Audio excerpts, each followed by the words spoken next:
Hey guys, I'm really excited about today's episode. We're going to discuss the following topic: franchise versus national versus privately owned cleaning companies. But before we get into that, I have some exciting news. I am super excited to introduce to you a new potential co-host on this podcast, and that is my wife, Sarah Moore. We're going to just jump right into my interview with Sarah as we delve into this topic.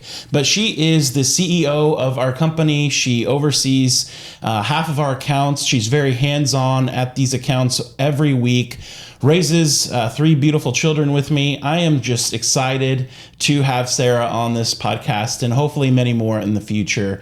Welcome to the podcast, Sarah Moore. Well, before we get started, also, I wanted to kind of talk about what's been going on lately. We can give the folks what we've been working on as a company for the last 2 weeks. So you go first. What's been going on? We have some sorority houses, and so you really kind of handle the sorority houses. I'll talk a little bit about that in a second, but what have we started doing at the sorority houses? Well, we've started our deep cleans. Every summer there's deep cleans, getting into the bedrooms. Obviously, we don't get into the bedrooms during the school year, so this is a time where we go in and we start at the top and go all the way down to the floors and get the rooms ready for the next semester of girls to come in. So we've started at 2 of the sororities, getting going and just kind of getting those all cleaned out. Yeah, so that is something that I was going to mention earlier that Sarah really kind of oversees. So we kind of divide up all of our accounts as to which one of us kind of oversees them. And naturally, she's just kind of taken to the sorority houses and really just oversees them completely. So one of the benefits, maybe we could talk about this later, that we talk about a pro with a privately owned cleaning company is the owners really get to be on site. And so I think we will save that for later, and maybe we'll bring that up as to how your role plays into being a local cleaning company and how that serves our client pretty well. And we've gotten a lot of feedback and compliments on kind of your role at those sorority houses. So it plays a huge role. But yeah, we do want to get into that subject. So let's just dive right in. We're going to talk about franchise versus national versus privately owned cleaning companies and which one really is for you. We're not going to answer that question. We're going to let you choose because really one of those might be best for your company and your situation. So here are just some pros and cons that we have personally learned. And as we have gone through and worked with companies and we have heard feedback on which one works for them. All right, so let's start with the franchise cleaning company. And we're not going to get too personal with any names or anything. We're going to keep it very generic and really try to just lay out the facts as they lie, pros and cons, because every company does have pros and really cons as well. So I'll just start here with the franchise cleaning companies. So one of the pros is if you are a small cleaning company owner, such as ourselves, a lot of times they don't start out by themselves on their own. They do start out with a franchise model. They do have to buy into that. There is an upfront cost with that they give the money to the franchise cleaning company. But along with that, there is a very in-depth admin role that the franchise plays. They take care of a lot of the administrative capacity and roles that you might have in your company. And so a lot of times you have somebody who's a technician almost, who's really good at the cleaning, but they don't really enjoy the administrative and business really side of things. Right. They kind of take the framework or the office work part out, and you kind of get to start with that little bit of an infrastructure, and you're just focused on the actual cleaning. Exactly. Yeah, so that's exactly what they do. And so I've heard of that from a lot of small business owners, that's something that they really like. Maybe it's somebody who also lacks some organizational skills, and they don't even have the desire to get into that role of the business side of things. And so they're really maybe focused on the cleaning only, the technician side of things, whether it's, your floor cleaning, your window cleaning, and they really enjoy doing that, but not the administrative side. What administrative side are we talking about? Specifically, one of the main ones I would say would be marketing. Yeah. As a small company, a small business, how difficult would you say it is to market a small company, cleaning company? I definitely think it's difficult. I think if you look at a company, you see normally they have a marketing department in a larger company. And when you are the owner, you kind of have to know how to do everything, and you're not always good at everything. So I definitely think having that is probably a really nice benefit. But, as you get larger, you're able to hire people and things like that to come in if you're working independently. But starting out with a marketing company out there helping you get business, get your name out there, the name's already known because you're a franchise. That's all, definitely a big help. Getting more business, getting marketing going. Definitely marketing, I think, personally, is hard. Maybe not my forte, but something I'm learning and something we're learning to expand in. Yeah. So really, they provide almost like a cookie cutter. You buy into it, and it's like a business in a box, so to speak, with the name recognition that you're talking about. And then they have that marketing team of experienced people who they're on the phone all day, they're shooting out emails, and maybe they have a really good online marketing presence. And so they're really bringing in some leads. Mm-hmm. And that is something that most small businesses, specifically cleaning businesses, something that we're familiar with, struggle with, is the marketing side of things. And it wasn't really until this year that our business, our family owned, you and I own it together, we hired a marketing firm for our cleaning company. Yeah. Just this year. And so that we've seen that start to take off and pay dividends, but it took years to get to that point, because when you start really as a family, you kind of you don't have that administrative system that you can rely on. And you don't necessarily have the capital. Some people do, but you don't necessarily have the capital to get super involved in it. If you're someone who's gone to school or had for marketing, obviously you're going to have a hand up in that situation. You're going to be able to do more, but for us, it was something that we were very glad we were able to hire a company, and just amazed at all the different aspects of marketing that they are able to do that, we never even thought of. So, yeah. So there's definitely some pros to buying into a franchise. And I do think it's very alluring if you are just starting out as a small business owner, specifically cleaning business owner, to really buy into that and rely on that. But there are some cons, as with anything, as with any of these three business types and models, there are cons with all three. And so one of the cons for the franchise is that their business model makes it hard for a local franchise owner or a franchisee to have long-term success. And what I mean by that is, because you are buying into this pre-built business model, you are kind of, for lack of a better term, you are relegated to that business model unless you step out of it. And it's hard to step out of it because you are kind of relying and dependent upon that whole system working for you. And so we do hear stories of people who want to step out of that model and go independent, because there is more financial freedom by going independent. But it is difficult. And think about it, they want to structure that whole model to keep their franchisees within the model that helps their business thrive. And so one of the things that they do that we've heard, even on other podcasts of cleaning business owners that have podcasts and have written about this, is when they use their fantastic marketing team to acquire an account, you as the franchisee have to buy that account from them. You purchase that. So not only have you paid into the franchise itself to become a franchisee, whatever that amount is, for each new account you get, you have to buy that from them. And if it's a larger account, it's obviously it scales based on pay, but it generally is in the thousands of dollars. Mm-hmm. And we all know that each account is very precious and important. And so every dollar counts. Yes, every dollar counts. And that's a tough investment to make each time that you want to grow your business. And so it's really set up to stay within the franchise itself. Along those lines, they have a lot of rules.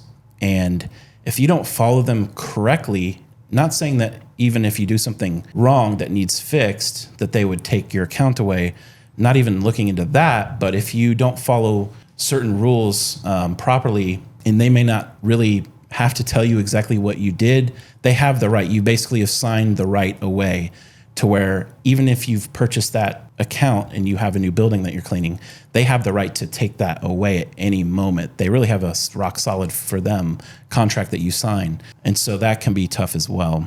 I'm thinking too, as a customer, and this is true for any franchise you can think of. I mean, McDonald's or any of those places, that are a franchise.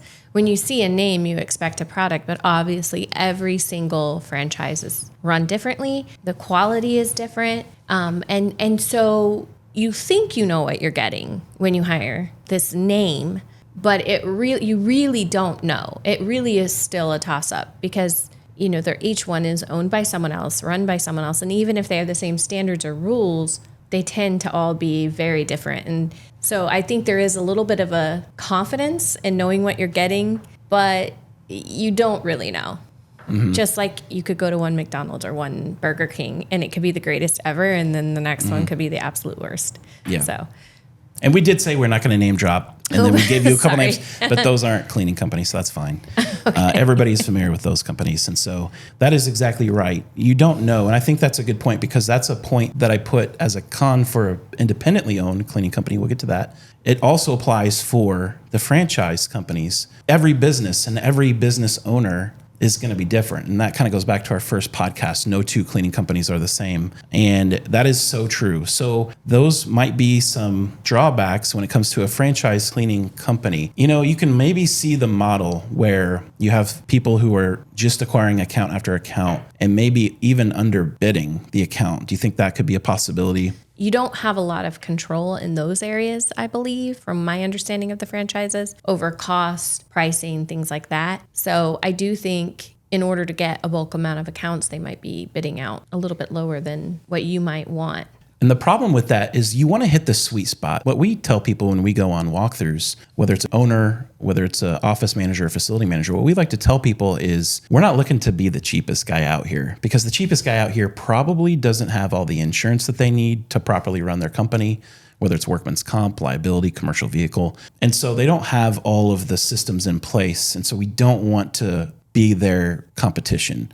We're not there. And so we're also not trying to be the most expensive cleaning company known to man and overcharge our customers. The reason why people may argue, well, if you just have an extremely valuable service and you're the best at everything, why not charge the highest prices? And the reason I would say to that is that won't produce long-term relationships. And that's what we're into as a family-owned company.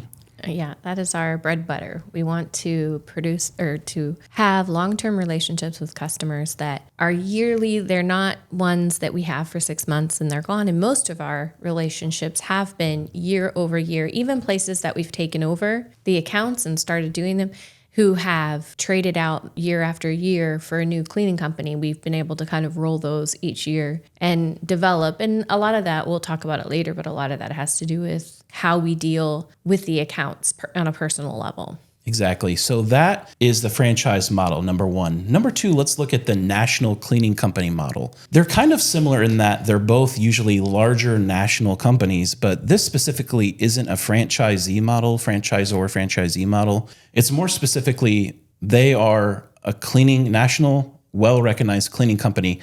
They might even have started out as their own cleaning company, but now they have such a great marketing team. They've invested in that side. Maybe they have a lot of cold callers, and now they're calling people in outside of their area of operations, maybe in other states even. And now they have to get a subcontractor to clean that for them, because there's no way they're going to be able to start another business unit, with the whole system in place to operate in another state, because they're opening several accounts in many different locations. And so that would be something that we'll look at. They have pros and they also have some cons. So here's a pro with a national cleaning company. So this is more of a pro for a local cleaning company, because they do provide leads to independently and privately owned cleaning companies such as ours. Mm-hmm. And so a pro for that would be they basically are like an account pipeline. Similarly to the franchise model, they can get a lot of accounts pretty quickly. What they're really great at is securing national chain stores and accounts. Mm-hmm. And so the more nationally well-known brand retail accounts, we don't need to list them out here, but you can think of some, and they probably have those national accounts secured. And then they subcontract those out to cleaning companies such as ours. Another pro is they usually pay their subcontractors pretty quickly. So let's look into that. So what are some pros that you see with going with, so if maybe not just from our perspective, perspective as a cleaning company owner, we could touch on that, but also include, if you have a building that needs cleaned, why would you call one of these accounts? I'm going to be really honest. This is probably my least favorite model. So it's hard for me to think of a lot of pros. It's hard to be neutral. It's hard to be neutral. But we'll try to be. Yes. But what I would say the biggest pro, and probably the only real pro I can think of with it, is if you have a company that has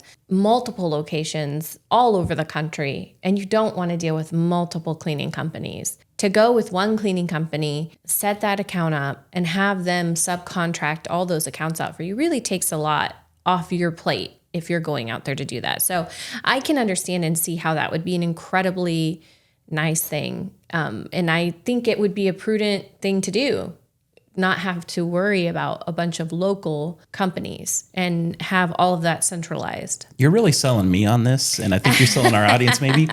That's a really good pro that you mentioned. We have some experience with that. And what we've seen is, I agree with what you said. I have personally seen on LinkedIn specifically someone who they are with, and we're not going to give names, but they are with a well-known national chain store brand, and they signed up to get an account with a also well-known national cleaning company. And were able to state that they were able to save millions of dollars, which is a significant amount no matter how big your business is. That's a large line item in your budget. Right.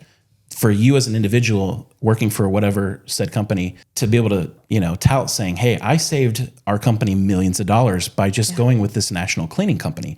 That looks great on paper and and definitely for your bottom line, but there are other factors that go into that, because what if it kind of falls apart?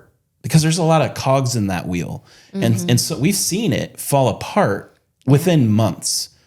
Because our company has worked for national cleaning companies in the past. And again, we're not going to drop names.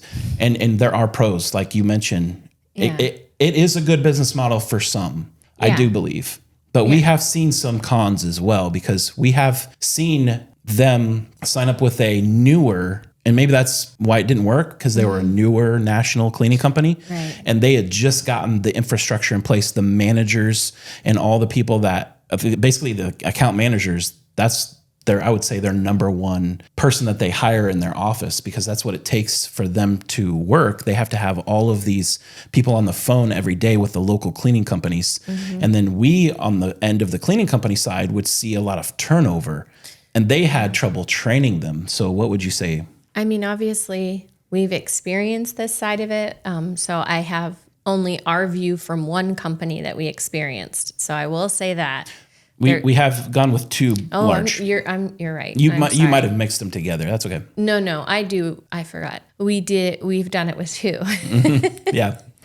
And for years, that's how we really kind of got started in the cleaning. We didn't know any better. We just started, and that's kind of how we got into it. I just think it's a very difficult way to run a business, because you have such little control over so many things. You can't control the quality. You can't control procedures. You really can't control consistency. You can't have any supervisor type position, because you're basically putting that out to people that you really don't know at all. I mean, I just know from our experience, the people just hired us. They didn't know really anything about us. It would seem like a desperate call. And so that's true. Yeah. And so that's kind of, that's shaky. In my opinion, if I have a building and I'm going to have a clean, obviously we own a cleaning company, so I might be a little more biased or picky, but I would hate the feeling of hiring a company, expecting a quality, and that company has no idea what quality they're providing me with. To me, that's why that model is probably my least favorite. I get it. I understand it. And I appreciate anybody trying to work in this business. And I think there are some ways that it can run right. But obviously we've only seen two companies really up close and personal working with them. But I think you would have to have some supervisors or something in the ground level of these states that you're getting quality from. So that I think is a major con, is you have no control over quality. You're basically putting a product out there, and it could be anything. Now, the rebuttal to that would be, well, if we're hiring local cleaning companies, isn't it in their best interest to perform well and manage?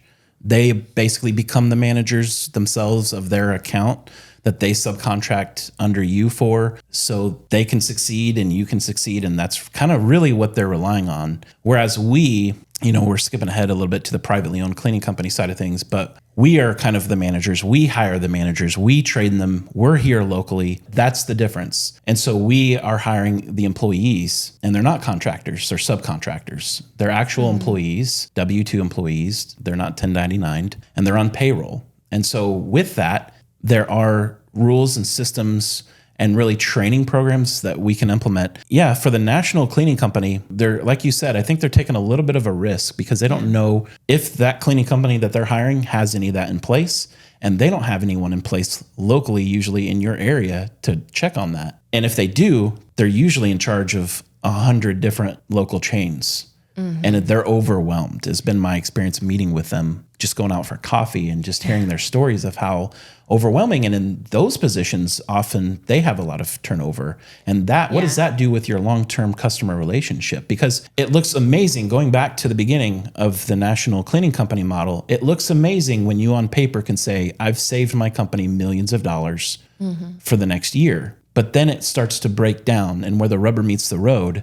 We got involved with one chain where they were just switching over, and we could hear the frontline managers and their thoughts because they're dealing with decisions that are made on the corporate level, as every company deals with, and they're seeing it on the front lines where they have no control over quality, like you mentioned. Right.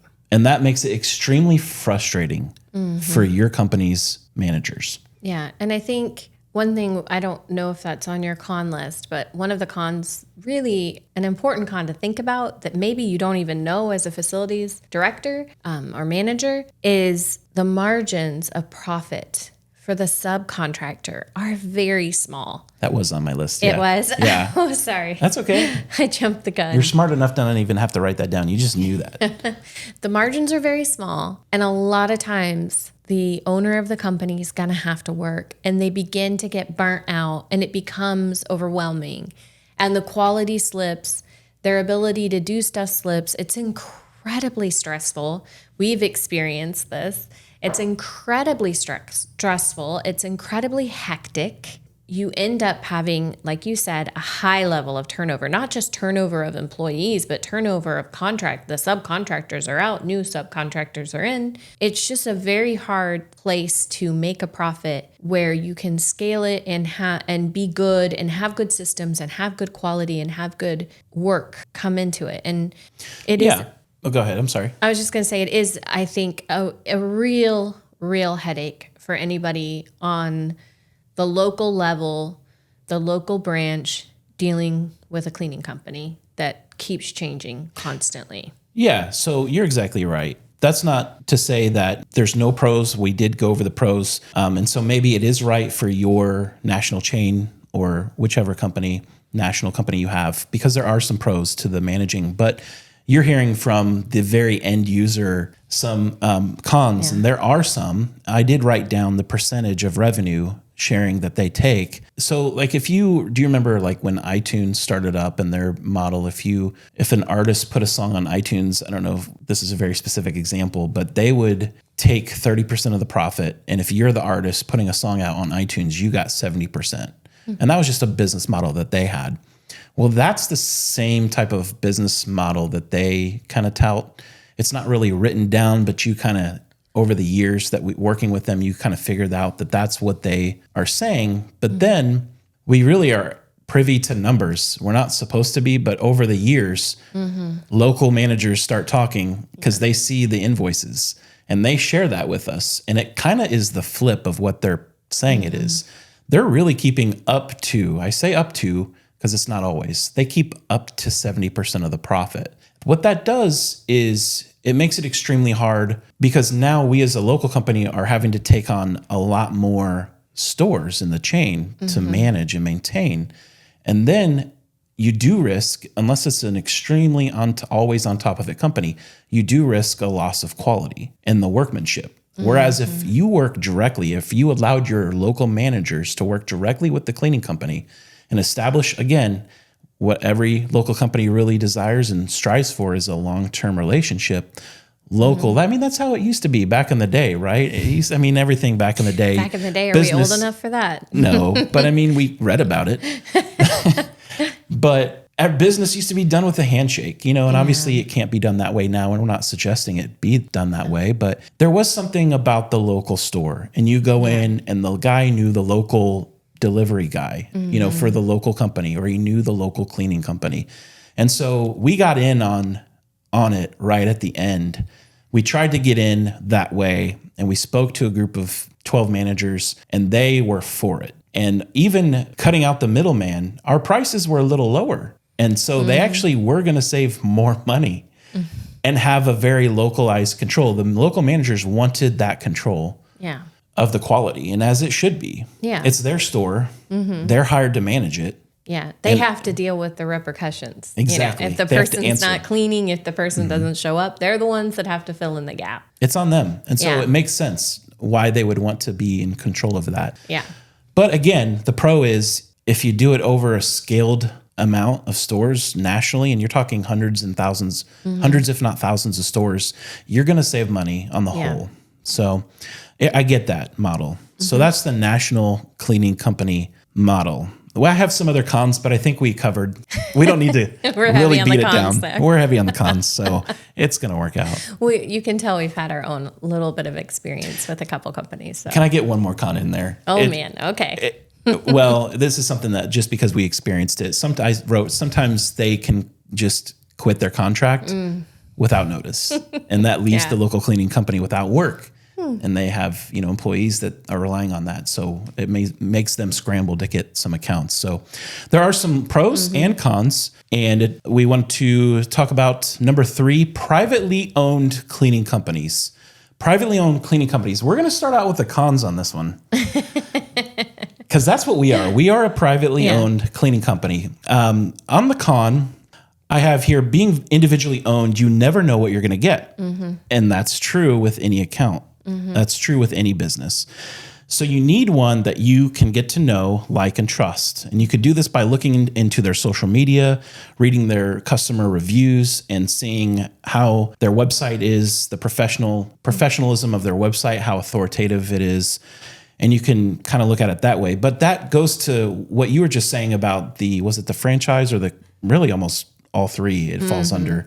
Because you really, regardless of which of these you choose, you have to really get to know, like, and trust the actual boots on the ground, people providing the service. Right. Yeah. That's definitely for sure the case. Then another con is some may be too small to handle your building. Yeah. That would probably be a very common one because again, don't hold me to this stat, but I think I heard this past week that there are 50,000. And again, I wish I looked this stat up. Regardless of the stat, there are so many people, especially since the pandemic, starting cleaning companies.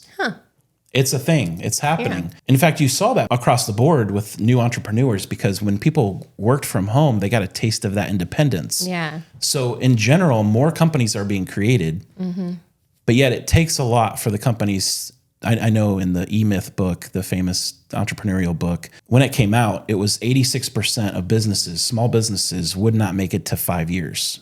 Thankfully, we've made it past 5 years. Yeah. Out of the people that made it past 5 years, another 86% would not make it to 10 years. And now we're at the 10-year mark. We're pushing 10 years. And so it's a very, very small number of companies in general, let alone cleaning companies, that actually make it to 10 years and have that longevity. Yeah. It's a difficult business to continue. And so if you're an office manager, facility manager, property owner, you're looking at, is this company going to be here in a year or two? Am I wasting my time getting involved with this local independently owned cleaning company? So some may be too small even to handle your facility. They don't have the number of employees. They don't have the management. They don't have the training program. They don't have the inspection set up to properly inspect. And so it can be difficult to sometimes go with a locally independent cleaning company. Another con I have is some may not have, we mentioned this, the training systems in place to handle their employees and provide consistent service to your specific building. Just as no two cleaning companies are the same, no two buildings are the same. And so one cleaning company may not be the fit for your specific. And there are coaches out there coaching independently owned cleaning companies to niche down. Yeah. So just pick one, like, hey, we're experts at whatever, preschool cleaning, daycare cleaning, or office building cleaning, and just do that only. Right. And so there are a lot of cleaning companies niching down. We haven't decided to take that approach ourselves. Right. And really, the pandemic has proven that to be a good choice because certain industries were being shut down. And we would have lost all of our accounts if we had office buildings. So we were a little bit... what we kind of were talking about doing, and we ended up not. Yeah, so we decided not to niche down. Those are some cons, definitely, with the privately owned cleaning companies. Now, what we want to do is talk about and end with the pros. Because I feel like I should mention should elaborate on a con because I was so negative before. But I will say that is something that we've heard at accounts that we've even come and bid at or taken over is, hey, we hired this local person, this local company, nice guy, but he just couldn't handle the account, or he was doing 4 accounts and or she and him or they, and they just couldn't. So that is a thing. And I can appreciate that as you're looking for a local company. You really, there is a fear or a feeling of, they just might not be able to handle it. Do they have the training? Do they have all the insurance and things like that they need in order to, and the knowledge of things? We were doing our deep cleans and a window cleaning company was outside doing windows. We looked out the window and one of the window cleaners was standing on the roof, this little tiny ledge of a roof. I mean, I think it was maybe 4 feet, but probably less than that. No harness, nothing. Wow. He's just standing on that ledge. It scared me. I said, "What are you doing out there?" As my mind. Your cleaning business owner kicked in, and you were worried for that cleaning business owner. Yes, I'm like, and for the individual I can't first. imagine that they want him doing this. So he was clearly not properly trained. That is a major. And this was the 3rd story of a building. This wasn't first floor, second floor. This was the 3rd story of a very substantial building. And so those things you, as a property owner, would be worried about because if he falls off that roof, he may sue his boss, but he may sue you. Or the family members if something worse happened. Yeah, something worse happened. So that is something, that I can understand being worried. This was actually... it seemed like a good size. I mean, it was a local business, but they didn't seem small by any means. But it is something to be concerned about, to make sure that they have properly trained and worked with their employees to understand OSHA rules, things like that you can't be up there without a harness, without proper safety precautions, things like that. So in that case, if that's your building and you manage that, you work there, you're in charge of what happens on site. Maybe you're not the business owner, but you are in charge of that building. What can they do to make sure something like that doesn't happen with any company that they hire, regardless if it's a cleaning company or any type of vendor that's on property? Well, I definitely think you need to see their current insurance policies, making sure they have all of the insurance that they are supposed to have. But then I would have a discussion with anyone I hire about what safety protocols they have. Chemicals, are they marking their chemicals? Are they labeling things properly? Do they have proper signage in the different employee areas? These are all important things to go over with your cleaning company to make sure that they are properly set up to protect your company from any liability that you might be exposed to from someone that's maybe started a company and not realized there are important laws and rules and regulations that have to be followed in order for everyone to leave a job safe. You wouldn't imagine cleaning to be unsafe, but obviously that window cleaner being 3 stores up without a harness definitely is very scary.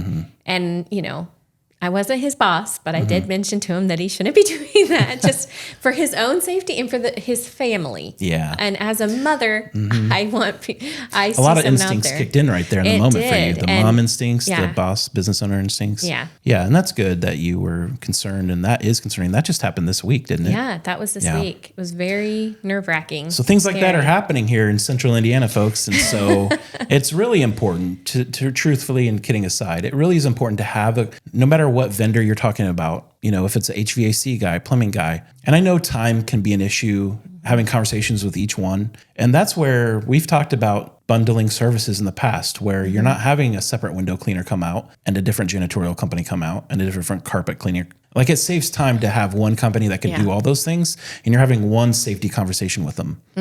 Like, hey, let's see your MSDS sheets. Let's hear about your safety protocols with chemical mixing. What PPE are you guys wearing on site here? Right. Do you have a training program?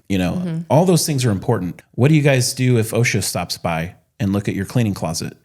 We've experienced all those things, and so we have the answers for those. And so actually, OSHA, we've said this in the last episode, is actually a very helpful organization, and they, according to their website, will send people out to your company, and they're not trying to trick you or trap you. They're just trying to make sure everybody's safe. Yeah. And they will do a free training program for your staff.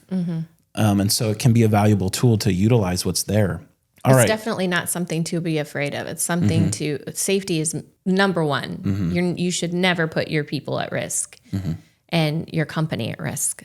Agreed. So privately owned cleaning company cons were mentioned, and now, hey, let's end with some pros. I'm a forward-looking, glass half full. So let's end with some pros. And for the privately owned cleaning company, I have a few written down, and I know you'll have some. But usually a local company, they can provide someone on site to your building same day if needed. That's a pro.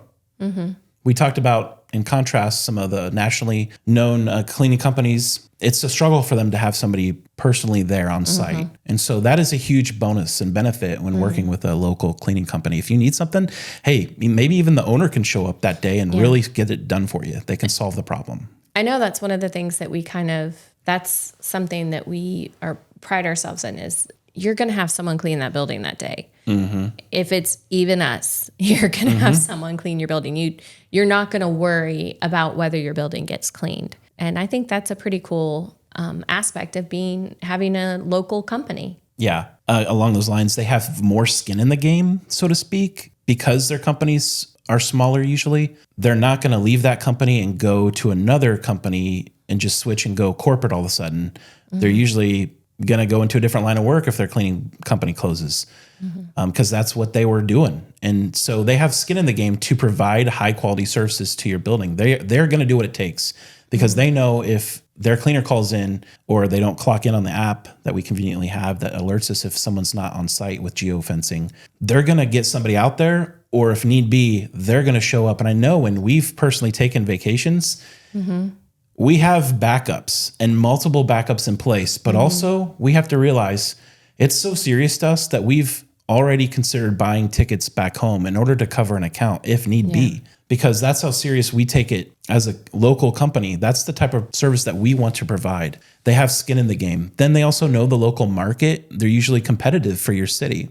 A national company might struggle. A franchise company might struggle if they're making phone calls out of state with even like what labor costs in a local location. Like, it can change from city to city. And so how are they going to know how to bid it properly if they're in another state? Part of the bidding process, the huge part of it, is the labor to figure out the total price. Especially in the last 3 years, I feel like the labor it's just been like a little bit of a roller coaster. It's up, then it's down, then it's up, then it's down. And I can't imagine on a national level trying to keep up with that in every different area and be able to be on top of that and keep up with that roller coaster. I thought it was hard just locally. So to think there's just no way they could have stayed up with that. It was just way too difficult. Yeah. So local is great in every way. Having somebody show up locally, having somebody know your local market. Also, another pro is the good ones usually last for years. And longevity can mean consistency. The longer you're in business, the greater likelihood is that your company knows what they're doing and they can continue that process. Now, there's some exceptions to that. We've even seen that locally as well. But for the most part, the statistics lie in that favor. Well, I also think longevity is a relationship. So the longer your relationship, the better the communication. Not always, but if you have a good local company, your relationship grows, it strengthens. There might be a time that a company messes up or has a struggle, but you've communicated through it and they begin to understand your company and the needs of your company, how your company works. Oh, every February they have this huge thing where all the higher ups come into town. So we start prepping for it without even being asked because we know it's coming. Things like that's just really catered to your company and what makes your company tick and what's important to your company. Yeah. And the longer a cleaning local company is in there, they learn it, they are able to work with it and to accommodate your company. And you really become, You're almost an extension of their facilities department is how I like to think of it. Yeah. You're providing value and insight for them and boots on the ground work that is backed up by inspections and on-site communication, which brings me to what I wanted to bring up at the end is your relationship with some of these deep cleanings that we've been doing lately. What has really been found valuable from the feedback that we've heard from them is having you personally on site. And we do this with all of our accounts, and these are specifically yours we're talking about. We have heard really good feedback of how they are just impressed with having you there every week checking in, at least once a week, if not more than that. Yeah, and I think it doesn't have to be me necessarily, but a supervisor coming in